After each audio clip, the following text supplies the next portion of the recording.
survival. Confidential source close to Buckingham Palace, the 10th of February 2026. In an unprecedented move that sent shockwaves through both the United Kingdom and international media circuits, His Royal Highness Prince William, the Prince of Wales, filed High Court Case No. QB 2026000182 against his younger brother Prince Harry on the 10th of February 2026 at the King's Bench Division of the High Court of Justice in London. The lawsuit marks a historic departure from the monarchy's long-standing policy of silence toward the Sussexes. The gloves are off. The allegations are severe. William's legal team from Harbottle and Lewis filed a multi-pronged civil claim accusing Prince Harry of defamation via malicious falsehood, misuse of private and medical information, breach of contract under non-disclosure agreements, NDAs. This isn't merely a symbolic gesture. It's a deliberate, tactical escalation, a full-frontal institutional response to 5 years of monetized defamation and reputational sabotage. For the first time, the future king is asserting legal dominion over the chaos Harry and Meghan Markle have unleashed. The lawsuit references numerous explosive claims from Harry's controversial 2023 memoir, Spare, as well as follow-up monetization through Netflix, Spotify, and Penguin Random House. Chief among them, the infamous story of a physical altercation at Nottingham Cottage in 2019, where Harry alleged that William knocked him into a dog bowl during an argument about Meghan. According to court-filed security logs and sworn affidavits from 3 royal protection officers, the event never happened. No altercation, no medical treatment, no damage to property. The dog bowl didn't even exist in the reported format. William's claim? This story and others were knowingly fabricated, packaged for maximum commercial exploitation, and used as bait to extract multi-million-dollar deals. The filing explicitly states, "These are not recollections, these are commodities designed to generate profit through deceit." Multiple palace sources confirm that the decision to litigate was made jointly by Prince William and King Charles III in early January 2026. The tipping point came after internal polling showed a dramatic swing in public sentiment, with over 68% of UK respondents supporting revocation of Sussex titles. Privately, William had endured years of personal attacks in silence. But following Harry's recent media pitch for a new docuseries focused on life after royalty, which included unverified private communications involving the Wales family, William moved forward. The goal? Not a payout, a legal judgment. He's not asking for a settlement. He's asking for a ruling that makes the lies inadmissible in the court of public opinion. Legal Insider briefed on the case. The crux of the lawsuit is not just what Harry wrote, but how he sold it. According to the suit, multiple contractual deliverables, including the Penguin Random House deal, incentivized emotionally charged, royalty-damaging content. William's team is requesting a full subpoena of unedited drafts of Spare, communications with ghostwriter J.R. Moringer, email threads between Harry and Meghan outlining exit strategies and content monetization plans. Early discoveries point to scripted exaggeration, not lived trauma. That distinction is critical. Under UK defamation law, malicious falsehood requires proof of intent, not just inaccuracy. William's team is confident the receipts exist. While Harry remains uncharacteristically quiet, Meghan Markle has gone into overdrive. Her response so far consists of stage-managed paparazzi walks in Montecito, flashing designer labels within 48 hours of the court filing. Anonymous leaks to US Weekly, portraying her as joyful and too focused on her brand to worry about royal noise. Deflection narratives claiming the lawsuit is a political vendetta by William to silence her truth. But insiders tell a different story. Meghan is privately panicked. Her team is scrambling to manage contract fallout with Spotify, which already clawed back over 50% of its original $25 million deal, and prevent Netflix from terminating their residual options tied to their now-defunct production arm. Worse still, Meghan is reportedly distancing herself from Spare, stating in private that she never read the final manuscript, and that the project was Harry's alone. If William wins and multiple barristers believe he will, Harry could be liable for over £10 million in damages and legal costs, possibly triggering personal bankruptcy and the revocation of his dukedom under pending legislation in Parliament. And then there's the children. Sources within the Sussex circle indicate Meghan is planning to leverage the lawsuit in potential custody filings, portraying Harry as legally unstable, financially endangered, and emotionally obsessed with a family that abandoned him. The goal? Sole custody of Archie and Lilibet, permanent residents in California, and a legal wall between the children and the Windsors. The court has set a preliminary hearing date for the 14th of March 2026. Pre-trial discovery begins immediately. Royal aides have confirmed that neither King Charles nor Catherine, Princess of Wales, will comment publicly, but that they fully support William's actions. This is not about family, it's about the future of the crown. Palace spokesperson. Under condition of anonymity, if the lawsuit by Prince William is the royal response, then the corporate implosion of Archewell is the financial aftermath. What began as a glossy, high-expectation media empire promising inspirational storytelling has unraveled into an industry-wide case study of mismanagement, ego, and unfulfilled obligations. By February 2026, nearly every major commercial partner, Spotify, Netflix, Penguin Random House, had distanced or severed ties with Prince Harry and Meghan Markle. The reason is no longer speculation. Internal audits, performance metrics, and whistleblower accounts now confirm what royal insiders have whispered for years. There was never a real product, only a grievance machine. Contract value, $25 million. Time frame, December 2020, June 2023. Output, 12 episodes, 1 holiday special. Final status, terminated for material non-delivery. Spotify's decision to cancel Archewell Audio in mid-2023 was more than a routine business choice. It was an indictment. According to post-termination audits, Meghan Markle did not conduct several interviews herself. Instead, junior producers gathered the raw content, and Meghan's voice was dubbed in post-production to simulate personal engagement. The revelation shattered her credibility. A podcast sold as a deeply personal journey was, in reality, audio performance art edited, manipulated, and stitched together with maximum brand polish, minimum authenticity. Spotify's head of podcast innovation, Bill Simmons, famously called the couple F in grifters, a statement that, though coarse, is now quoted in legal filings and media ethics studies. We got 12 episodes over 30 months. That's 0.3 episodes per month. I've seen interns produce more than that. Former Spotify executive, January 2024. Crucially, Spotify only paid an estimated 45–48% of the original deal value, citing clawback clauses for underperformance and reputational damage. Meghan's team reportedly threatened legal retaliation but backed down when confronted with contractual proof of non-compliance. Initial deal, $100 million, 2021. Final status, not renewed, January 2026. Unlike Spotify, Netflix stuck longer, largely due to the initial global attention from the Harry and Meghan docuseries released in December 2022. It topped charts, triggered debate, and gave the platform its desired headlines. But that success was short-lived. Pearl, an animated series spearheaded by Meghan, was cancelled in pre-production after budget overruns and creative disputes. Heart of Invictus barely charted, failing to enter the global top 10. Live to Lead, a Mandela-themed documentary, was panned by critics as hollow and agenda-driven. And then came With Love, Meghan, 2025, her personal lifestyle pivot, styled after Gwyneth Paltrow's Goop. Netflix executives expected wellness content, practical segments, and tasteful storytelling. Instead, they received a parade of brand endorsements, shallow recipes, and monologues that critics described as insufferable self-glorification. Rotten Tomatoes gave it a 0% critic score. Viewer retention dropped below 12% after episode 2. Netflix quietly canceled the series by the 5th of January 2026, citing lack of viewership and promotional sabotage. In Meghan's world, however, deflection is default. She told Vanity Fair that the show failed because King Charles scheduled Trooping the Colour during her launch week, calling it a deliberate suppression of a female voice. This sabotage narrative fell apart instantly. Trooping the Colour has been held in June for over 2.5 centuries. Studio execs were not amused. We don't work with people who blame their failures on historic parades. Netflix Insider, February 2026. Contract estimate, $35, $40 million. First deliverable, spare January 2023. Current status, frozen pending lawsuit outcome. While Spare sold well, its success has become a legal liability.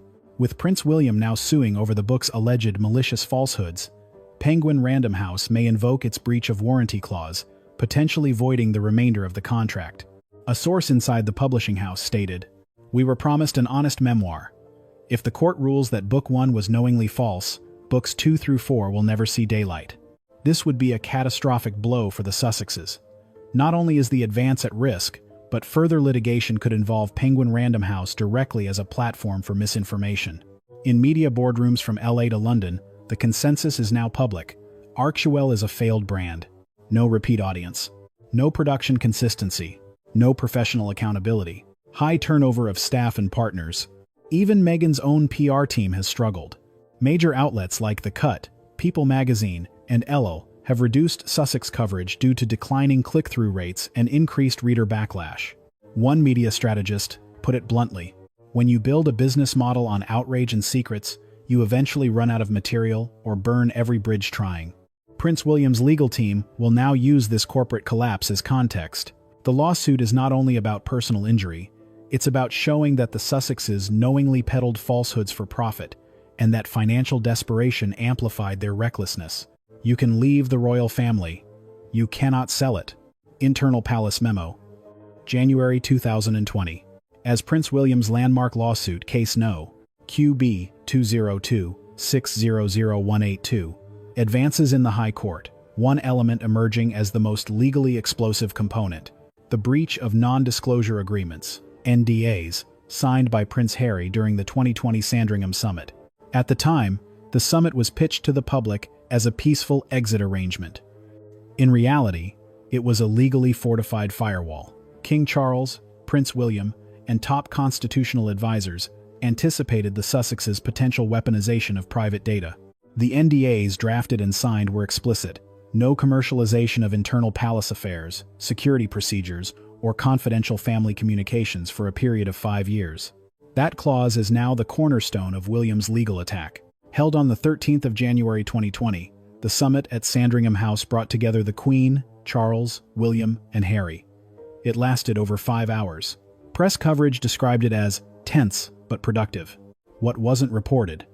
Harry left the estate having signed a detailed NDA covering royal operational procedures, including staff hierarchy, internal protocols, and security briefings, private communications, emails, messages, notes, medical disclosures of royal family members, agreements about media neutrality for a 5-year cooling-off period.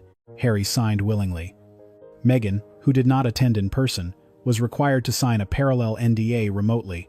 Royal aides now confirm she refused to sign, claiming she was not a direct employee or heir. At the time, the palace let it slide to avoid media speculation.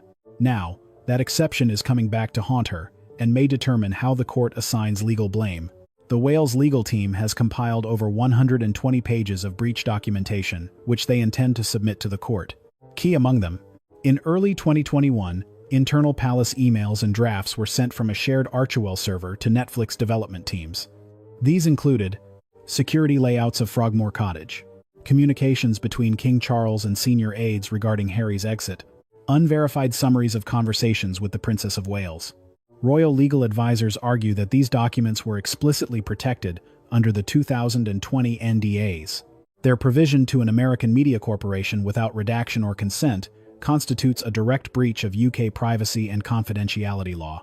Marketing materials for the Archetypes podcast included references to confidential 2018 emails between Meghan and members of the Kensington Palace staff, as well as medically sensitive comments made by King Charles about stress and sleep. One draft presentation, submitted to Spotify's content team, referenced a private 2019 conversation with Catherine during her 3rd pregnancy. That anecdote later appeared in Spare. Legal position: these were never intended for public use, and had no public interest defense. Breaches of contract cases are often dry. This one is not. The argument from William's side is simple. The Sussexes built a media empire using information they had sworn not to share, and they did it while cashing checks from Netflix and Spotify. But the consequences extend far beyond civil damages. If the court finds the NDAs were knowingly violated, the implications include criminal exposure under the UK Official Secrets Act, termination clauses activated in private publishing deals, justification for Parliament to revoke remaining royal titles. A ruling of breach could also disqualify Harry from serving as Counselor of State, as the law requires individuals in that role to maintain the highest standards of state secrecy. As the legal noose tightens, Meghan Markle is already pivoting. Publicly, She refuses to acknowledge the NDAs exist. Privately, her attorneys are preparing a legal strategy built on plausible deniability. I didn't sign. I wasn't in the room. I didn't send those emails. But multiple Archewell insiders confirm that Meghan co-authored production decks, review memos, and content outlines that included protected information. And while she may not have signed the NDA personally, legal experts argue that as co-founder and officer of Archewell, she is still bound by fiduciary and confidentiality duties. This move to legally detach herself from Harry is raising eyebrows even inside the Sussex team. As one former Archewell producer bluntly told The Times, she's trying to position herself as a bystander. She was the architect. Every decision passed through her. Far from being caught off guard, the royal family had anticipated litigation as early as 2022. Internal risk assessments, approved by Prince William and Lord Chamberlain Andrew Parker, mapped out breach scenarios, reputational risks, and international legal jurisdictions. By mid-2023, royal legal teams began compiling evidence quietly, cross-referencing Harry's interviews, contracts, and book materials with internal logs and archives. The objective wasn't just to win a lawsuit, it was to establish an institutional precedent. You cannot trade royal secrets for money and walk away untouched. The court has ordered pretrial document exchange by the 1st of March 2026. Prince William's lawyers have requested access to email servers from Archewell Foundation, production contracts with Netflix and Spotify, private correspondence between Harry, Meghan, and their legal, creative teams, draft scripts of archetypes, with Love, Meghan, and Spare. Failure to comply could lead to default judgment, dramatically increasing damages. Meghan's team has until February 25 to respond. You're not being silenced if you're holding a microphone and selling the transcript. UK media analyst, the 16th of February 2026. As the courtroom pressure builds, Meghan Markle's public relations machine is working overtime to reframe the Sussex downfall not as a consequence of misconduct, but as a targeted campaign of royal sabotage. This narrative strategy, long familiar to followers of the couple's media activity, is now entering its final phase of collapse. Between February 10 and February 18, while Prince Harry remained virtually silent amid William's lawsuit, Meghan deployed her well-worn strategy. Selective leaks to People magazine and Vanity Fair. Staged paparazzi photo ops in Montecito. Anonymous quotes portraying herself as too focused on growth to respond to toxic distractions. But this time, the formula failed. The public didn't buy it. The most notable example of the unraveling PR strategy was Markle's claim that the palace deliberately sabotaged her Netflix show With Love, Meghan, by scheduling Trooping the Color to coincide with its launch. The allegation was circulated to entertainment journalists via back-channel PR emails and framed as a pattern of institutional suppression. The claim that King Charles III had intentionally held his birthday parade in June to overshadow Meghan's premiere. The reality: Trooping the Color is constitutionally fixed in June and has been for over 260 years. The date is set months in advance by the Ministry of Defense, not by the palace.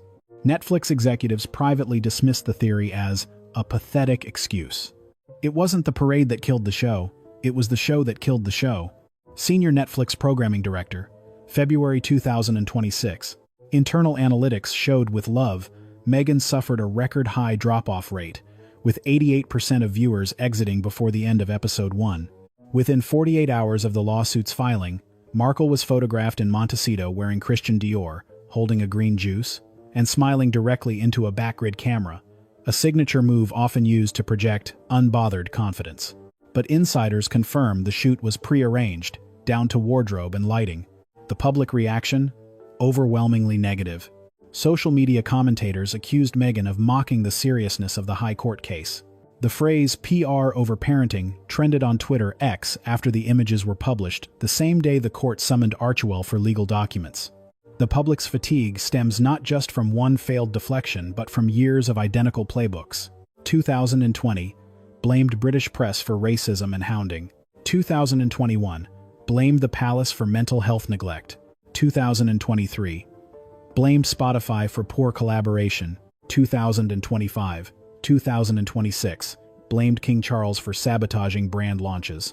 Each time, Meghan framed herself as a silenced visionary whose failures were externally imposed.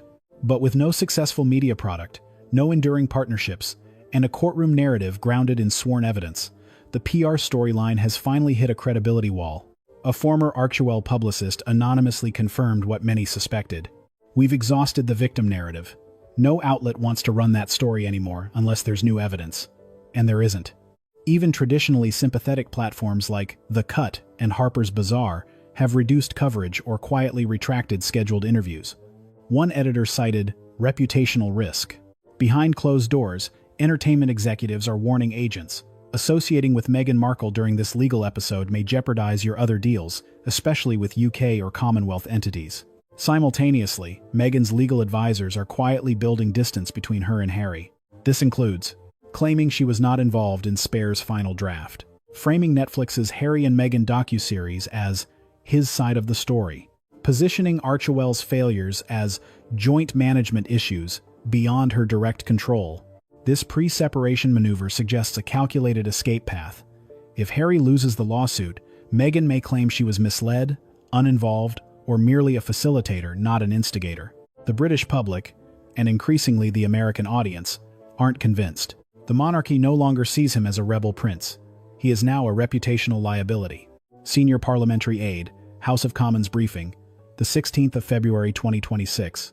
With Prince William's lawsuit against Prince Harry now active in the High Court, the royal response has entered a new, institutional phase. This isn't just a personal or civil matter anymore, it has become a constitutional and parliamentary flashpoint. The quiet exile of the Sussexes is now being transformed into official removal, using every legal and political instrument available to the British state. MP Bob Seeley's bill, introduced in late 2025 to amend the Titles Deprivation Act 1917, is now accelerating through the legislative process. The bill originally targeted theoretical misconduct. Now, it has case law to attach to. The key clause: any peerage or royal title may be revoked if the holder engages in conduct injurious to the crown. William's lawsuit, citing malicious falsehood, contract breach, and reputational sabotage, gives this clause legal teeth. Should the court rule against Harry, Parliament is poised to vote within 10 working days of the verdict. Outcome projection: Harry would lose the title Duke of Sussex. Meghan would be stripped of the Duchess title and revert to Princess Harry, a title of marriage she reportedly detests. The children, Archie and Lilibet, would retain Prince and Princess as birthrights, but could be barred from using them in official contexts. Despite their departure, Harry remains on paper a counselor of state, meaning he can legally act on behalf of the king in times of incapacity. Until now, the palace has chosen not to activate or revoke this status. That position is no longer tenable. Constitutional experts argue that if the High Court rules Harry knowingly published falsehoods about the monarch and heir, it represents a fundamental breach of trust. King Charles is now under pressure to formally request Parliament to remove Harry from the counselor list. If approved, it would mark the first such removal in modern constitutional history. Behind the political drama lies a personal bombshell custody positioning over Archie and Lilibet.